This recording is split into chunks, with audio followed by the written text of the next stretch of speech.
On today's video, I kind of want to just have a discussion about the Golesh impact. It just came across my mind. I want to talk about it. Uh, so let's do that. Let's talk about it, ladies and gentlemen. My name is Nick Frazier, and if this is your first time here around the water cooler, man, we appreciate you so much, man, for joining us. If you have not already, please hit the subscribe button, hit the like button, share the video. We're on our way to 1,300 subs before the end of January 2026, and we can't do it without you. If you are a returning viewer, thank you so much for coming back as well. Please, if you have not already, hit the subscribe button, like the video, share the video. Also, everybody that's watching, please visit our website, www.watercoolertalksports.com. There you can find written articles about college football news, SEC football news, and of course, Auburn football news.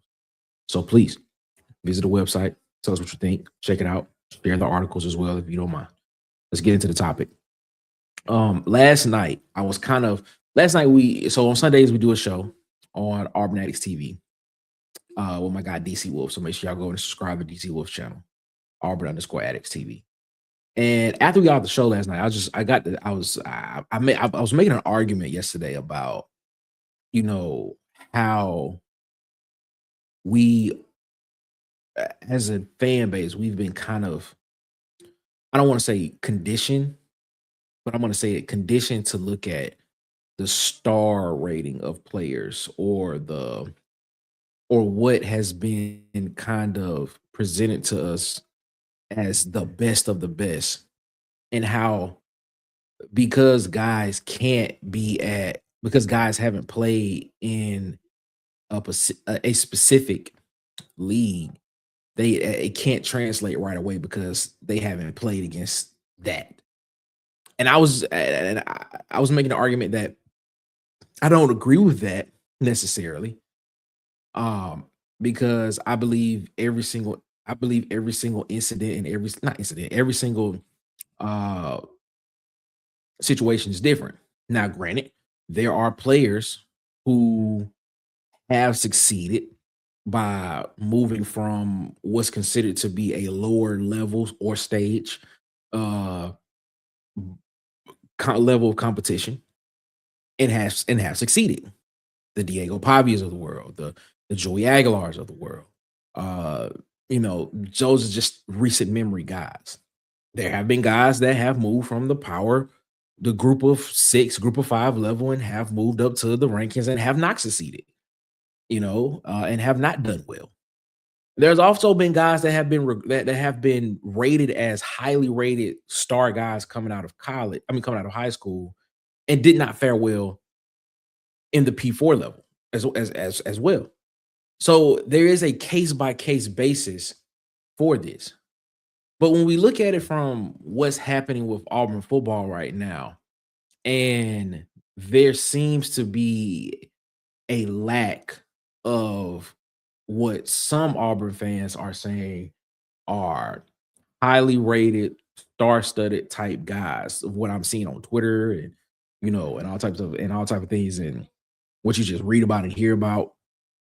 It seems to me like we've been kind of conditioned to believe that because guys just have they're just this highly rated, highly touted guy, and they came out of high school straight into the Power 4 level, SEC, Big Ten, whatever conference they're playing in, that because a guy came out of high school and went to a lower level, he cannot play in that level on the next level, or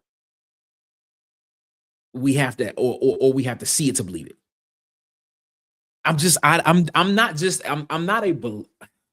believe if a guy can play, a guy can play. I believe stats are there for a reason. I believe we have data points for a reason. There's a reason why the combine is a thing. There's a reason why when you go to the combine, guys run a 40. There's a reason why when you go to the combine, guys do bench press. There's a reason why guys do shuttle runs. There are data points that help you make a decision to tell you if this guy's abilities can translate to the NFL and things of that nature.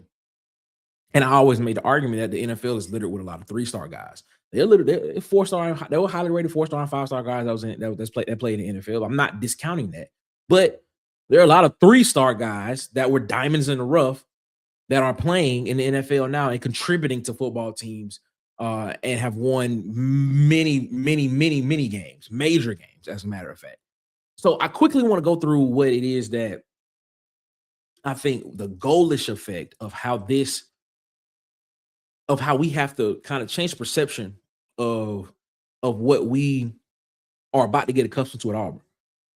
For one, I think we're about to see substance over flash. I think we're about to see a lot of. I think with the evaluation of what this coaching staff wants to do when they're looking at guys on how they fit and how they want to implement them into the system that they want to run, especially on the offensive side of the ball, because that's really what we're talking about. To be honest, when we talk about Golesh, we're really talking about the offensive side of the ball, and even the defensive side as well, because we've seen Durkin do it, and we've seen him do it, plenty of places and plenty of times and things stuff like that.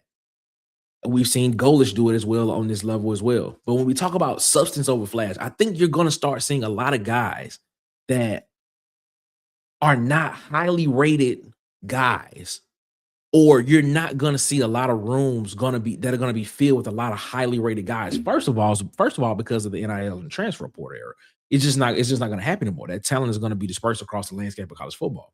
And two, I just think that this coaching staff is just going to be looking for guys that probably have an edge, and that's probably not being highly touted or highly recruited from a lot of guys, because they want guys that are hungry enough to come in and want to play and want to prove themselves. We talk the flash. Flash gets the attention on social media.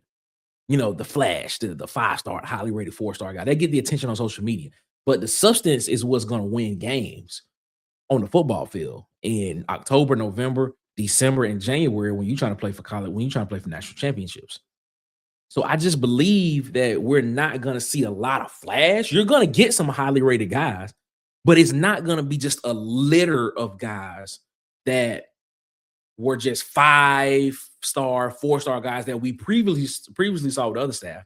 I don't think you're going to see that happen at Auburn in the future. If it happens, it happens. If it doesn't, I just don't think if it doesn't, it just doesn't. Because I think this staff really feel that they can develop players to fit what they want to do and develop them for the next level potentially. Reality over perception is number 2, man. Perception-wise, Auburn should be a program that should be competing for championships every year. Reality is we haven't been good in the past 5, 6, 7 years. So in order to change that, I believe you have this coaching staff that's going to come in and try not to cater to guys or recruits that have not produced, that don't have the production, that don't have those data points to tell you that they can translate to this level. They just have them. They may have the measurables. They may have, some other things. They may have some hype behind them from when they were coming out of high school and things of that nature. But I think when we talk about, especially this kind of goes with the transfer portal, we're going to talk about reality of what you've done, not the perception of what you can be.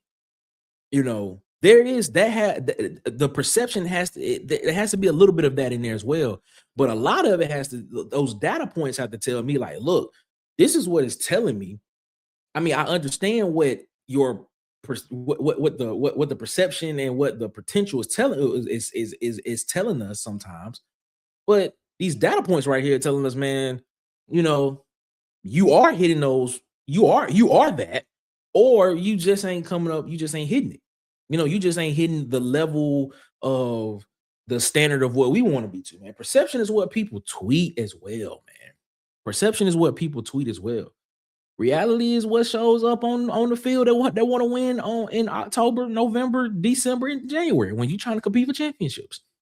That's the bottom line. That's the bottom line.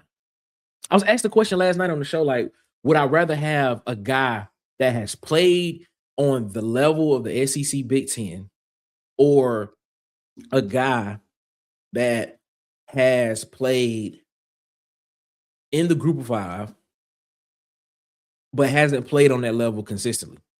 My answer was, I would rather have the guy that has the data points that tell me that can translate. I mean, I'm just being honest. That's what that would tell me. That's how I would look at it.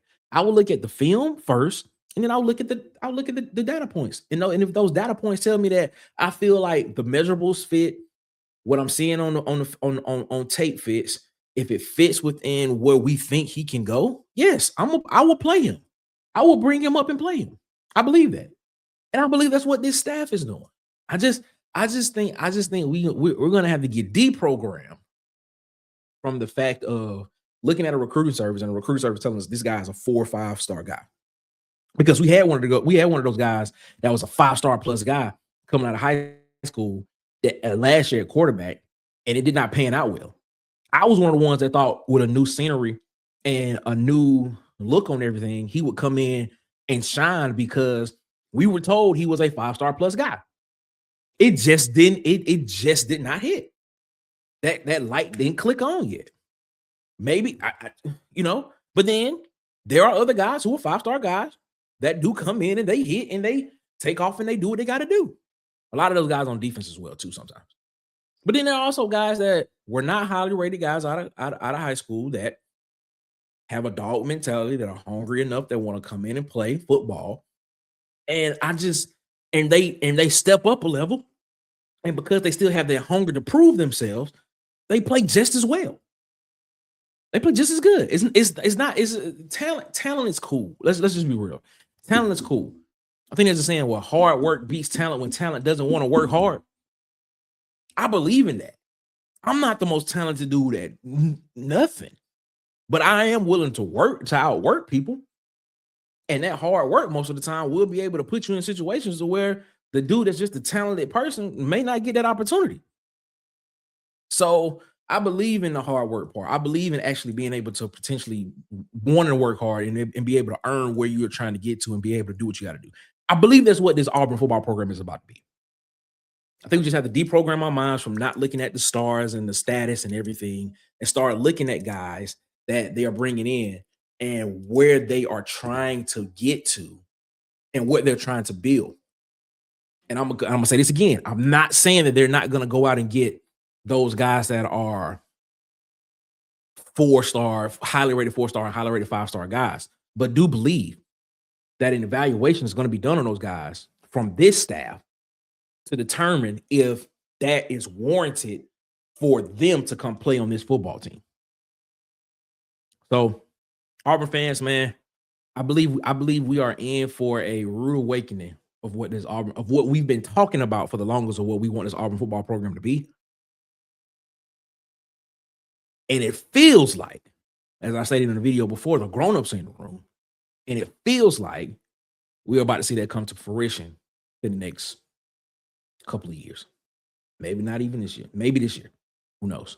Ladies and gentlemen, man, follow us on Twitter at CoolestPod23. Follow us at the Water Cooler Talk on Instagram and TikTok. And, of course, hit the subscribe button here on YouTube, Water Cooler Talk Sports. Also visit www.watercoolertalksports.com, man. We appreciate you so much, man. If this video made any sense to you, please like it. Subscribe to the channel, man. We appreciate you so much, man. We appreciate y'all. Y'all have a good one. Y'all be easy. We'll see you on the next one.